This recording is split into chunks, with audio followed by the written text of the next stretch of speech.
On est ici aujourd'hui à la fois pour apporter notre soutien aux victimes de Gérard Depardieu, parce qu'on le sait, les procédures pénales, c'est des procédures qui sont longues, qui sont douloureuses, qui sont coûteuses. Gérard, Gérard, on te voit. Gérard, Gérard, on te voit. On est aussi là pour souligner à quel point ce procès est symptomatique en fait de toutes les histoires de violence. On retrouve tous les mécanismes des violences dans ce procès. La banalisation des faits, en utilisant des mots qui vont avoir tendance à banaliser la gravité de l'agression sexuelle, l'inversion de la culpabilité, la menace. Je suis en colère parce que en fait, j'arrive pas à comprendre comment en 2024, on a un président de la République qui peut à ce point banaliser les faits de violence. Ça me semble particulièrement irresponsable. Depardieu n'est pas là, mais on n'est absolument pas surpris, c'est un peu le classique. Pellico est malade pour son procès, Plaza est fatigué, enfin voilà, bon écoutez, on peut quand même juger les personnes même quand elles sont pas là. Ce qui est assez intéressant dans cette histoire évidemment, c'est la levée de bouclier du cinéma français pour défendre à tout prix ce monstre sacré. Nous on est là aujourd'hui pour dire que non, au contraire c'est une honte et qu'on ne laissera plus passer ça. La culture du viol c'est terminé.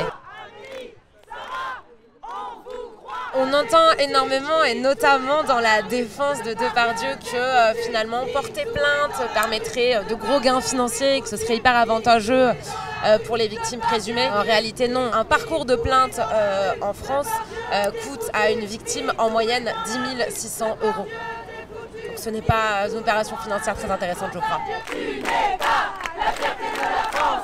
Tu n'es pas la fierté de la France. On ne maîtrise pas son agenda et le fait qu'il ne soit pas venu, alors on dit que c'est des raisons de santé, etc. Nous, c'est vrai qu'on en a juste un peu marre d'entendre tout le temps plein de gens hurler au tribunal médiatique, mais en fait, quand il y a le vrai tribunal et que c'est le moment de la justice, de ne pas se présenter. On est surtout présente pour elle et pas tant pour lui, donc tant pis s'il n'est pas là.